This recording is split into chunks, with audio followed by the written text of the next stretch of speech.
team. So let's see if there's going to be a change in terms of that, because I honestly feel like there's some sort of similarity in terms of the bands that we're going to see. And though, there you go. Look So at that. it's the Harith that's gone. Huh? Wait. They would ban the Harith? So Okay. they don't. Oh, okay. Well, that means they're already showing to TNC, oh, we're going to pick up the Suyo. Yeah, 100%. And then maybe you can get the Granger if you don't ban it out. Well, unless AP BREN also consider rushing the Joy instead of the Suyo. Maybe better. There's a Louis ban. That's a signal. Okay. The trades are still open, but I strongly feel that it's either of those two junglers. It probably won't be the Granger. There's still the Earthel. Yeah. So for AP BREN, are they still really comfortable with the Joy, or would they want to secure the Suyo for themselves? Oh, they are gonna go Yep. for the Joy. So TNC does not need to rush the Suyo. They can go ahead pick up the Granger. They want high invade CC, even early on would be okay. But they go Granger Gatot instead. Right. Yaoi historically has a loss in the Gatot this season, but again, it's not to say it's a bad pick. It's actually a pretty good pick here for TNC. And I think like for all the times we've seen those clutch performances or hits from Yaoi, even like the passive of the Gatot works well, right, for high mobility heroes. Like you get the stacks and then you get to chase after them with the passive, if that would be the case, if this is going to be Yaoi's hero, because AP BREN get their hands on the CC immediately, providing them quite of an advantage in the XP lane. I want to see TNC consider being ultra annoying against this Joy. Surprise, make that Gatot an EXP, then pick up a Tigreal for yourself. Oh, that sounds like a good one. That actually sounds like a really good pick. Except, obviously, it will get punished by CC, but you don't need to stay in the lane, right? If you're the Gatot, you can just go around, roam around, get some kills done. And this is the pattern you like to see. the jungler being picked up at this point, and you being able to prioritize your other picks and leaving a bit more room for flexibility, since we aren't entirely sure yet whether or not this is going to be Yaoi's Gatot again. So we're leaving the mid laners for last once more. Oh, Right. I feel like AP BREN still think it might be a Yaoi Gatot. So I would also support the idea that they surprise us that it's not. Yeah. Because, okay, if TNC Pro Team decides to pick up a Tigreal here, then they can go ahead and pick up a Farsa. Oh. Because you're thinking of, oh, the Farsa might be difficult. We're up against a CC Moskov, and especially that Joy. How are we going to make that Farsa work? You make sure you have someone to peel with it. So the Gatot will either stay behind, and then the Tigreal stays forward, or vice versa. You can shuffle it. Actually, wouldn't mind having a high loss in that lineup if you're going to throw the Farsa in there, right? Something to just equalize and make it a soak. Damage soak. Yeah, they can, and with that they can do the double revitalize if the Gatot Catch is going to be slotted in there to alongside the high loss. Yeah. Though if it's about the Farsas and all those long range artillery mages, Chopskirt has made a name for himself too when it comes to using those kinds of mid laners.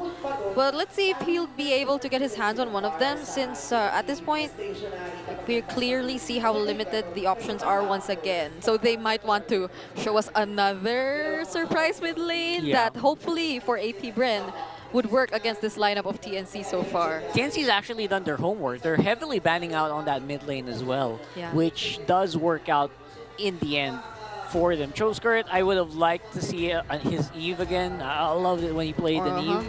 But there you go, another mid lane ban. Vexana out the window. Yeah, and as much as we want to see the Farsa maybe in his hands, you have to think of like, the possibility of being cancelled out by the Avatar of the Guardian and all that, and being the Farsa being stolen away from you. So that's pretty good. TNC, they have a really good draft so far. I really hope this is Tigreal last pick. That's just going to mess up the lineup of AP BREN. And that's here, this is where they need to consider picking up a Valentina.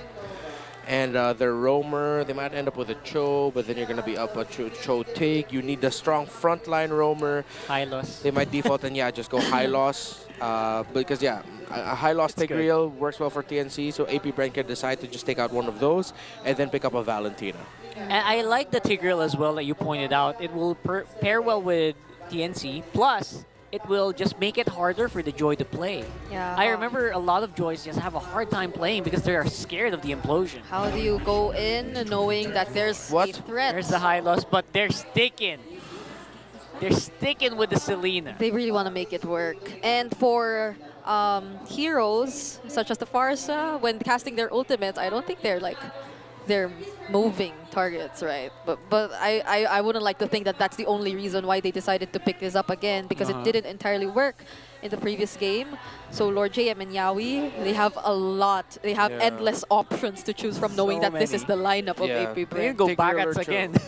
Just Tigreal or Cho. Tigreal or Cho is great. I want to see this Gata flex into the EXP. But yeah, Barretts would be okay because AP BREN doesn't have the right damage to deal with the Barretts, actually. There's the Cho. He's back! He's freaking back, Oh guys! my gosh! Yawi Cho. Yawi is the Cho! And he's back! This was brought up yesterday, right, on broadcast. Yawi, despite flying over for the longest time, still has the highest Cho gameplay in the whole MPL. He is Cho Man for MPL Cho Man. Philippines. Oh. So yeah, it was a Gata Kacha flex into the EXP. Just the last call for TNC was what the roamer is gonna be for them. And I like it. I'm leaning towards TNC for this draft right now. AP BREN still very dependent on the Selena hitting the mark. Yeah. But my X factor for AP BREN's lineup here is CC. There could potentially do some things in the map alongside some good communication with Kekedot to mess up what TNC wants to do in some engages. I think there has had multiple highlights of him doing solo plays or doing like some really important plays all by himself using some. I think before he was known for what, the Terizla, and now the CC, there are a lot more of possibilities that he could show us with that, but let's see. I hope it's not too dependent on whether or not he's able to do that. We shall see, we shall see. This time around, we are on game number 2. GameSpanxer's running it. Yawi's signature pick. Oh my goodness, look at this. Look at this Yawi boy. Already disrupting and annoying the heck out of James Banks. There's a lot of info for the Suyo. All right, so that's what you want to see. That's what you want to see with Yawi. Everyone just loves watching this guy play, and it is very effective. Info gathering early on, just knowing where your opponent is a big deal. And paired up with the Farsa in the early stages of the game, it could really deal out the necessary damage against your opponents. And this is quite a very similar scenario to what we saw in game number 1. The rotations of AP BREN, they aren't that efficient in the early game. Like, it's slower, way slower compared to how TNC is able to do it. OJM and Lancy. Oh, Curse of the Crow. They dive him. Whoa! They get the first blood onto the member who we mentioned should be performing a little bit better in this game. Yeah, but that's respect by TNC Pro Team. They knew what a CC could bring to the table, what Dare could potentially bring to the table, and they said, you know what, let's shut that down early. Meanwhile, AP BREN has shut down Yawi's aggressive rotations in the bottom lane. In fairness, that was a really good answer. At the same time, might have been just like a sacrifice play. Just making sure that you have good gold on your jungler again this time around. So let's see if AP BREN are able to show us a better control in terms of the early game this time, since I don't think they're being that threatened. They're actually trying to show up a lot more compared to the previous game, but they force out the feathered airstrike early on. Bit of a miss there on that first one, but did some good damage on Chokester. Oh, Kekedot trying to interrupt as well. The members of TNC taking down the turtle, but they still secure it for themselves. Lord JM goes in, taunts Kekedot as well. There's some really mad sustain coming in from them, but there is the Avatar of the Guardian as well, and Kekedot will not survive that. Insane zoning, literally surgical in that engagement by Yawi with the Avatar Guardian in the perfect spot to cut off the exit route. And Zaida also making sure that he'll be able to land his stun. Start here for TNC Pro Team. Everything is going to plan for them, and here comes Yawi providing the vision again. Again, Farsa, a hero that is famously blind, and Yawi providing the vision for her. And they just keep making sure that they know where James Panks is, that Kekedot is really poked down. I mean, he hasn't even gotten his level 4. He doesn't have his ultimate up until now. There's no glorious pathway, probably just now, but there's the way of the dragon. I think he's been the recipient of it, and he will be bursted down by 4 members of TNC. So aggressive here. TNC just maximizing this show pick and actually boosting Kozen's gold here, as well as the Suyo. Kick it out way too deep there. Shouldn't have been there without proper help near him. He is up against a Cho, and there is a high risk that if he's caught out at the wrong time, he's just going to get picked off. Because if the Cho's there, that means either the Farsa or the Suyo are going to be close by. And so far, that hasn't changed. Zyda, Kozen, Zyda, Yaoi, and Lancy have been a hit squad all around the map. I mean, look at them now. 4 of them once again towards the top lane onto Dare, and there is no way he will get out of that alive. Yo, they're happening. They're doing this like clockwork. Go bot, go top, go bot, go. It's uncanny. Yep, the Yahweh of the Dragon has found itself home.